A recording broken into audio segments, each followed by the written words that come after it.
The demand for precision watch dials during World War I created an unusual niche. Young, nimble-handed women were hired to paint tiny numbers with self-luminous paint. Companies promoted the work as patriotic and ladylike, ideal for unmarried girls. The pay above average for women drew hundreds into the new radium factories. Supervisors provided minimal training beyond technique and output speed. In Newark and Orange, New Jersey, women were instructed to fine-tune their brushes with their lips, a method known as lip pointing, to ensure needle-thin lines. They were told the paint was no more harmful than soap and even safer than cologne. Inside the factories, ventilation was poor and safeguards non-existent. Painters absorbed small doses of radium with each gesture. As lip pointing became a habit, the exposure became systemic and invisible. No warnings were posted, no limits were enforced, and nothing in the company's instructions suggested the harm had already begun. In workshops built for output, lip pointing was treated not as an exposure risk, but a production necessity. With each stroke, brushes had to deliver tight, uniform numerals, particularly for military watches, where clarity under low light was crucial. Supervisors taught the lip-pointing technique as standard, repeating that one could not waste time cleaning or reshaping brushes another way. The glowing effect, visible even in dim corners of the factory, became a novelty among the workers. Some painted their fingernails, others traced luminous dots on earrings or dabbed their teeth for a party trick grin. The radioactive dust clung to smocks and embedded in skin creases. What began as innocent imitation of mystique turned into unmeasured ingestion and contamination, every day without pause. Because the danger went unseen and unfelt, precautions never followed. Radium entered through the mouth and settled where no one could track it, in bone. No one yet understood the body treated it like calcium, and by the time symptoms might demand notice, most had already absorbed far more than a single dose. Exposure was no longer occasional, it was continuous, cellular, and growing. By 1922, the first symptoms appeared quietly enough to be ignored: loose teeth, aching jaws, raw gums that bled when touched. Most reported them to dentists, not factory supervisors. Treatment began with extractions, but sockets refused to heal. Instead, they festered. Yet official explanations pointed away from the paint and toward personal failings. Doctors, uncertain or unconvinced, diagnosed gum disease, anemia, or syphilis. Management endorsed these stories and used them to cast doubt on the women's reputations. Health complaints were labelled as unrelated or exaggerated, and workers were told to improve their hygiene. Meanwhile, payroll records showed no suspensions, and production quotas remained unchanged. The fractures came next: a wrist from opening a door, a femur from stepping off a sidewalk. Bone loss was so advanced, tooth removals could dislodge jaw sections. But without a known cause, each case was treated like an outlier. No pattern was officially acknowledged, so workers stayed in place and kept lip pointing. Fractures too sudden to explain. Broken legs from slight missteps, jaws crumbling during routine dental work were no longer rare. Inside US Radium, foremen tracked injury reports but deferred all blame to dentists or disease. The workers, increasingly maimed, were offered small cash payments in private meetings paired with non-disclosure promises. Each payment came with a quiet warning: accept now or risk nothing later. Some women, frightened or near collapse, agreed. Others refused. When Molly Margia died in 1922, her jaw entirely removed before burial, the cause listed was syphilis, not bone necrosis from radium. Her family, doubtful, pressed for a second opinion, but no hospital would accept the body.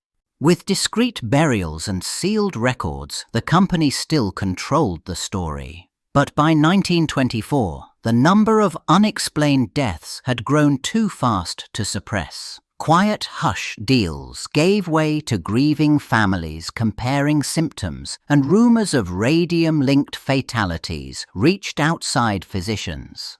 Independent investigations now loomed, and with them the first break in silence.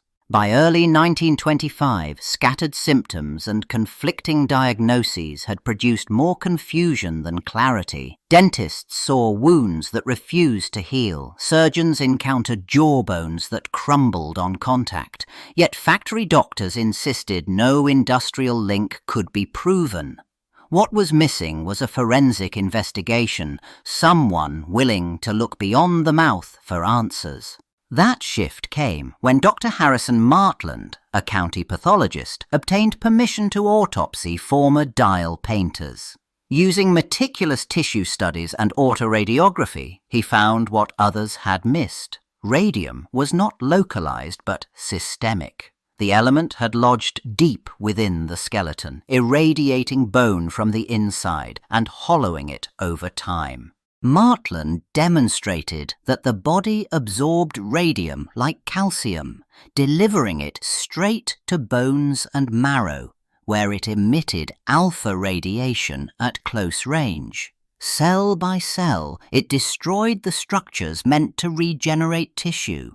The damage was cumulative and irreversible. What had once seemed a dental concern was now clearly a full-body hazard. Despite Martland's findings, corporate officials refused to concede. US Radium hired its own experts. Chemists and doctors paid to challenge the autopsy results. They claimed the quantities of radium involved were too small to cause such damage, citing alternate causes like pre-existing infections or poor personal care to deflect legal responsibility. Without an enforceable law to compel compensation, the women were trapped. Insurance claims stalled. Company doctors denied worsening symptoms, and state health boards deferred to private attorneys. Even with collapsing jaws and splintered hips, some were deemed unfit for payout because no court had yet accepted radium as the verified source. As the legal blockade hardened, sick workers began contacting labor attorneys, some bedridden, others unable to speak clearly. But building a case meant obtaining medical affidavits, locating witnesses, and staying alive long enough to testify. Each delay drained their options. The courtroom became their only remaining remedy, but time was no longer on their side. In 1927, with health deteriorating and no legal recognition of radium poisoning as an industrial disease, 5 former workers filed suit against US Radium. Quiet payouts had failed to silence the growing public concern, and private negotiations had stalled. A formal complaint became the only path still open. Their case named the company, not just the injury. The plaintiffs, terminally sick, some unable to walk, were met with procedural delay. US Radium's attorneys challenged their right to sue at all, arguing the statute of limitations had run out. The defense also questioned whether employment could be definitively proven, exploiting limited records and memory loss caused by illness. Time became a deliberate tactic.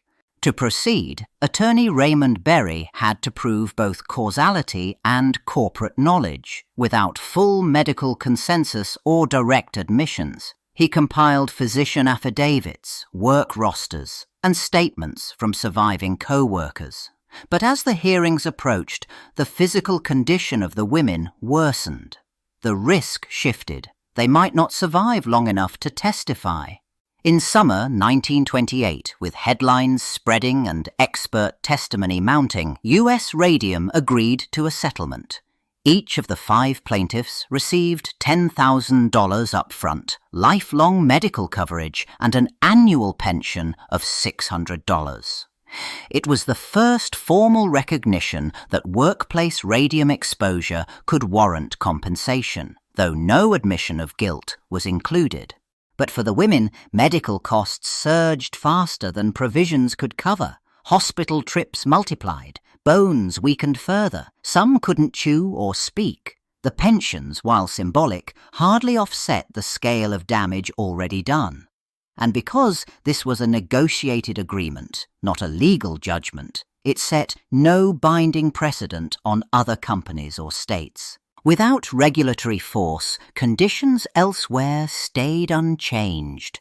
Dial painting shops in Illinois and Connecticut still used lip pointing. New hires, unaware of the New Jersey case or misled by local foremen, adopted the same brush habits. Silence held firm where lawsuits hadn't reached. The danger shifted, not ended, just relocated and reset under old assumptions. In Ottawa, Illinois, the Radium Dial Company operated under a similar model. Glow-in-the-dark dials, fast production lines, and young women trained to lip point with no mention of risk.